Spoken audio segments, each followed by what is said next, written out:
Bonjour à toutes et à tous et bienvenue dans ce tutoriel de la série Débuter en PHP qui va être consacré aujourd'hui donc à l'envoi d'email par PHP. Donc on va regarder ensemble comment depuis notre code PHP on va pouvoir envoyer un email à un destinataire et on va pour cela utiliser dans un premier temps la fonction interne de PHP qui s'appelle mail et ensuite on regardera comment utiliser un outil un petit peu complémentaire qui va donner beaucoup d'autres possibilités.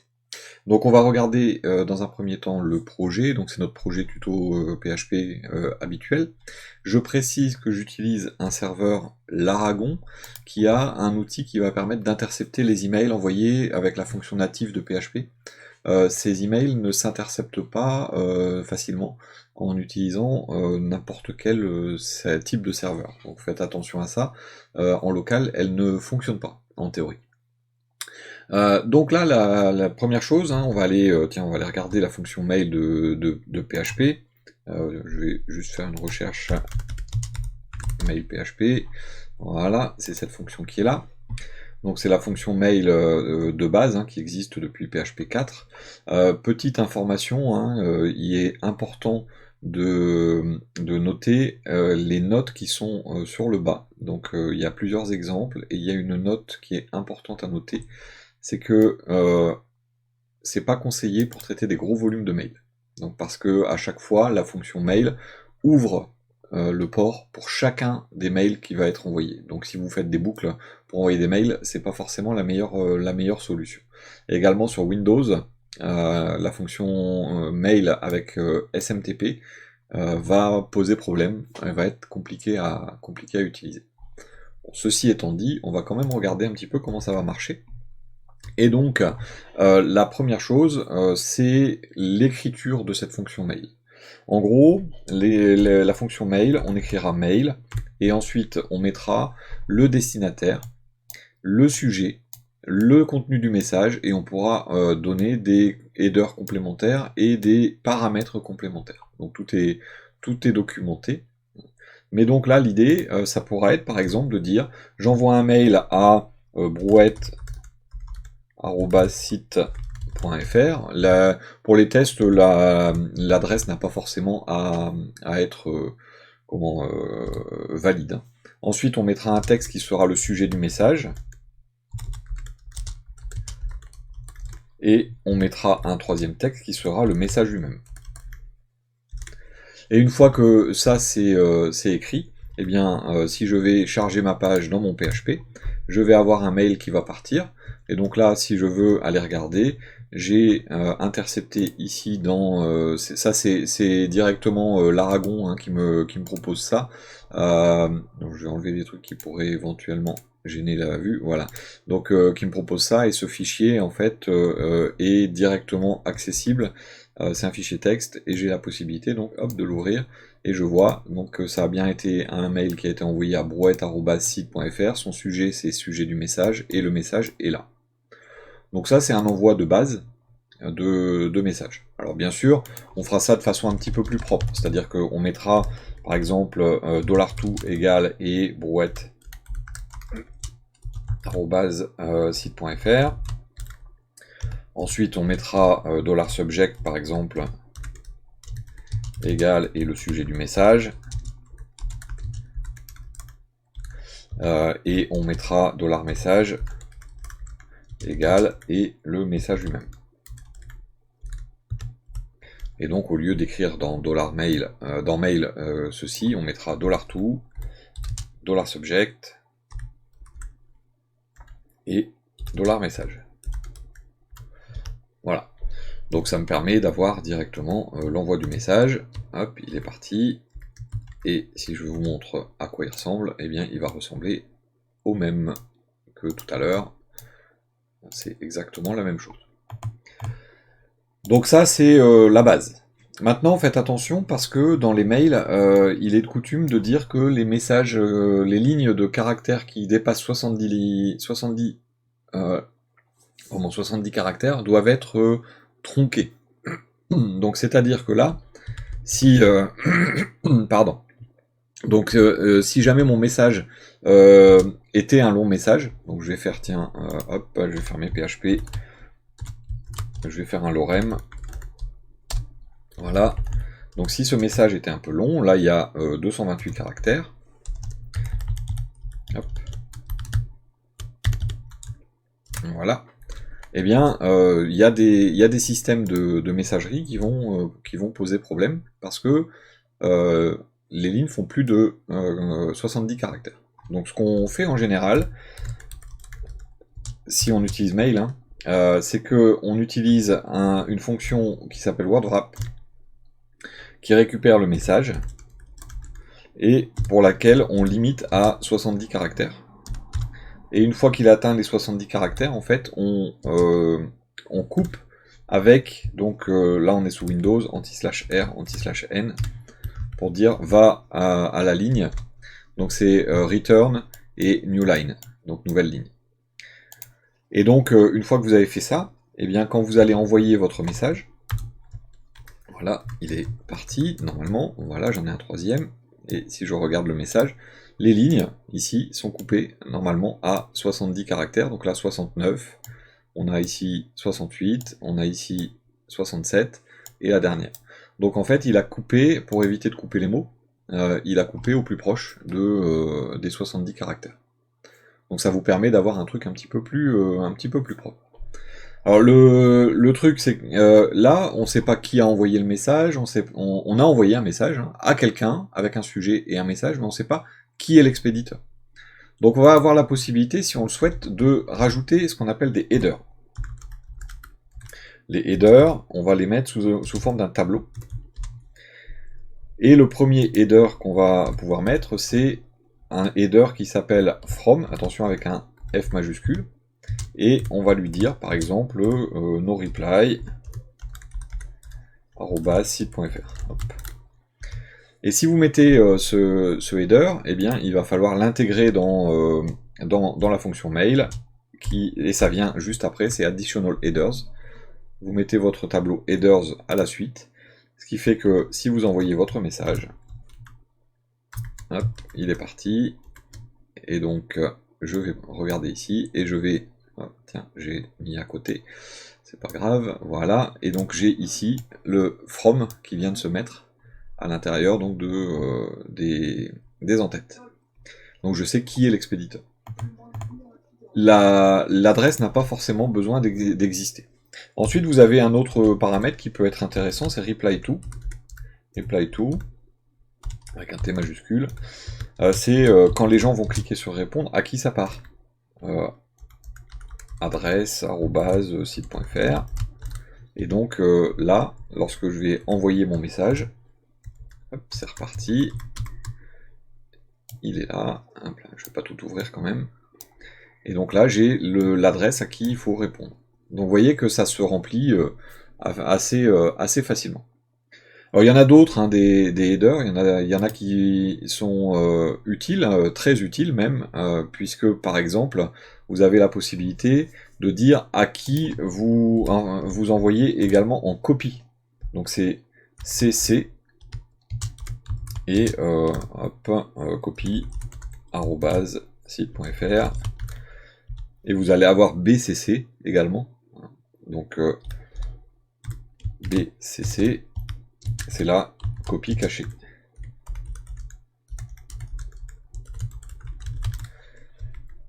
Donc là, si j'envoie, je vais avoir ensuite mon mail qui est là, et donc ce mail va avoir, vous voyez, les en-têtes CC donc pour la copie et BCC pour la copie cachée. Vous pouvez bien sûr envoyer, si vous le souhaitez, du HTML. Vous n'êtes pas obligé d'envoyer du texte brut. Donc si vous voulez envoyer du HTML dans le message, eh bien vous ajoutez un header content type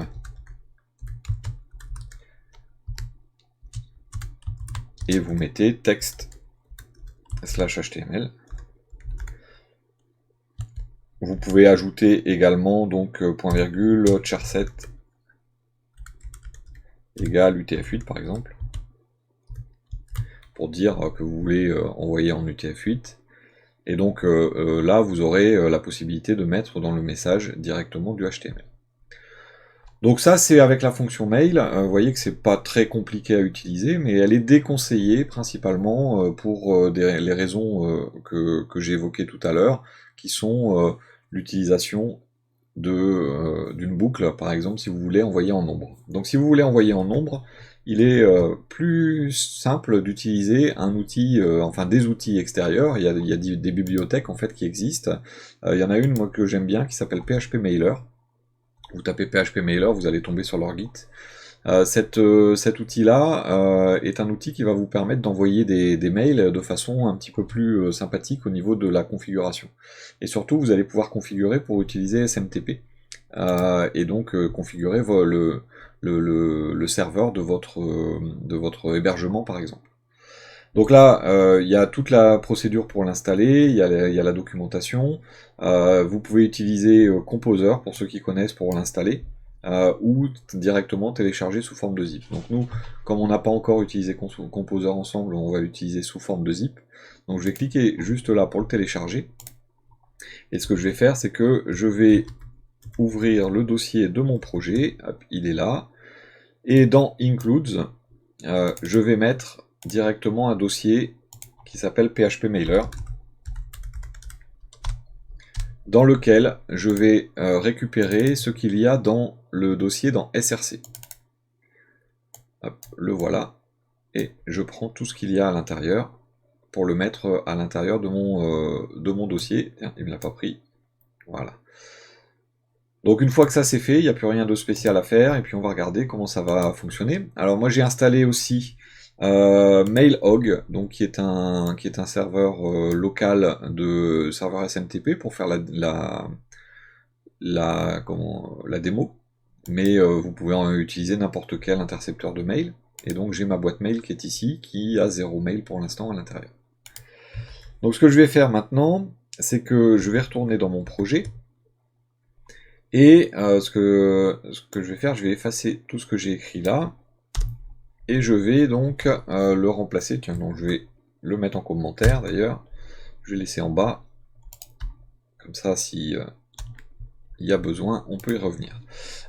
Et donc là, ce que je vais faire, c'est que je vais lui dire de quoi j'ai besoin. Donc dans Includes, dans PHP Mailer, je vais retrouver exception, OAuth, PHP Mailer, POP3 et SMTP. Donc moi, je vais gérer les exceptions. Donc je vais prendre exception. Je vais prendre PHP Mailer parce que c'est le cœur du système, et je vais utiliser un serveur SMTP, donc j'aurai besoin d'un SMTP. Donc je vais faire des require, donc require once, donc includes slash PHP Mailer, avec un L ça marchera mieux, slash PHP Mailer slash et exception, attention aux majuscules, avec un slash ça marchera mieux, et bien slash exception.php. Ensuite, je vais faire la même chose pour PHP Mailer. Je les mets dans l'ordre alphabétique. Hein. PHP Mailer, et je vais faire la même chose pour SMTP. Parce que j'ai besoin de ces fichiers. Ensuite, dans le fonctionnement de PHP Mailer, on doit dire $mail par exemple, on met ce qu'on veut, hein, $brouette, et on dit on est sur un new PHP Mailer. Et automatiquement, quand je vais écrire ça, j'ai, vous voyez, un use qui s'est ajouté. S'il ne s'ajoute pas, il faut le mettre. Moi, c'est parce que j'ai une extension PHP IntelliFans qui fait ça. Et donc, dans le constructeur, on peut lui passer, il conseille de passer un true, c'est pour est-ce qu'on gère les exceptions. Donc true, c'est je gère les exceptions. Si vous mettez rien, c'est false, il n'y a pas d'exception. Enfin, c'est nul d'ailleurs. Ensuite, donc, étant donné qu'on gère les exceptions, on va faire un try catch. Try catch. Et je vais faire un catch de mon exception. Exception, et donc c'est, hop là, exception, et c'est l'exception de PHP Mailer. Et là, automatiquement, il m'a mis le use pour l'exception. Donc si jamais j'ai une exception, ça veut dire une erreur, et bien je vais faire un echo, par exemple, de message non envoyé, erreur, deux points, et puis je vais mettre directement $mail et on a une information qui s'appelle error info. Error info. Ça c'est dans la documentation, hein, si vous cherchez. Je vais fermer ça. Voilà. Par contre, si on veut pouvoir essayer d'envoyer des mails, eh bien, on va devoir mettre des choses dans le try. Dans le try, on fait d'abord la configuration. La configuration, c'est est-ce qu'on fait du debug, est-ce qu'on met des informations de serveurs, ce genre de choses. Donc déjà, j'ai utilisé SMTP pour pouvoir faire sur $mail, hop là, un SMTP debug pour dire que je vais utiliser, alors ça c'est pareil, c'est dans la documentation, SMTP debug server.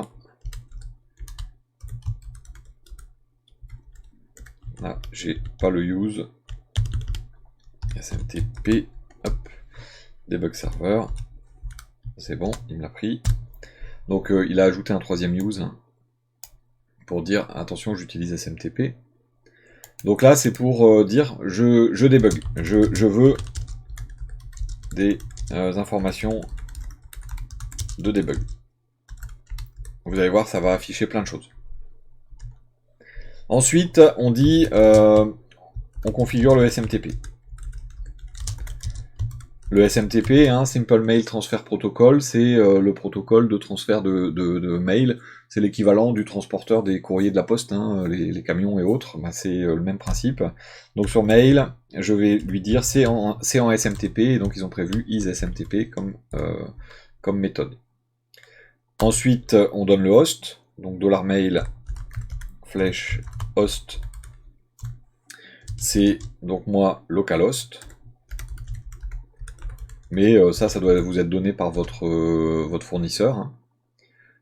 Ensuite, moi, j'ai pas besoin d'authentification. Il y a plein d'informations. Hein, si vous allez sur le site sur la documentation, il y a plein d'informations. SMTP auth, est-ce qu'on fait de l'authentification, le username, le mot de passe, le type de chiffrement, et moi, je vais utiliser le port en complément.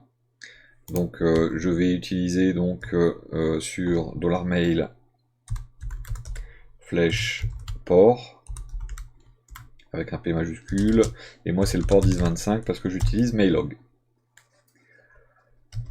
Une fois que vous avez fait ça, un truc qui n'est pas documenté, je vais vous le faire mettre directement, c'est le charset. Le charset pour dire que c'est en UTF-8. Donc $mail flèche charset. On l'enlèvera tout à l'heure pour vous montrer la différence. Et donc UTF-8 pour dire que c'est du UTF-8. Une fois que vous avez fait ça, eh bien vous allez pouvoir envoyer le mail. Donc on va mettre les destinataires. Donc les destinataires, ça va être par exemple donc $mail et vous faites un add adresse et vous donnez l'adresse. Donc par exemple, vous mettez, qu'est-ce que j'avais mis dans l'exemple tout à l'heure, je l'ai plus, bah tiens, je l'ai gardé en bas, brouette, hop, brouette @site.fr. Et si vous en voulez une deuxième, bah vous faites un deuxième add adresse, puis un troisième, puis un quatrième. Vous voulez une copie, eh bien vous faites $mail flèche add cc et vous avez copie @site.fr. Vous voulez une copie cachée, eh bien vous faites un $mail flèche add bcc et vous avez copie cachée @site.fr.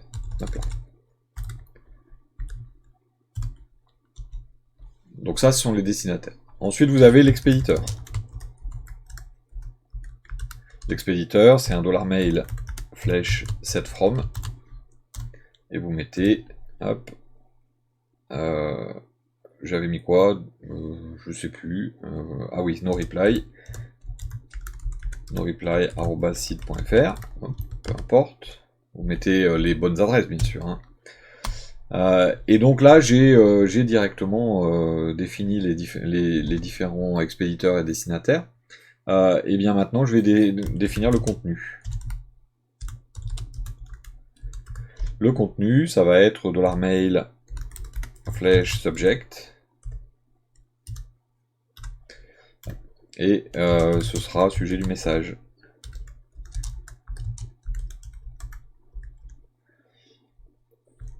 Avec caractère accentué. Et alors je vais vous montrer pourquoi je mets ça. $mail flèche body. Et c'est le message. Donc je vais remettre le lorem. Hop. Donc le message il est là. Voilà. Et ensuite on envoie. Et on envoie, c'est $mail flèche send. Et puis on peut faire un écho message envoyé.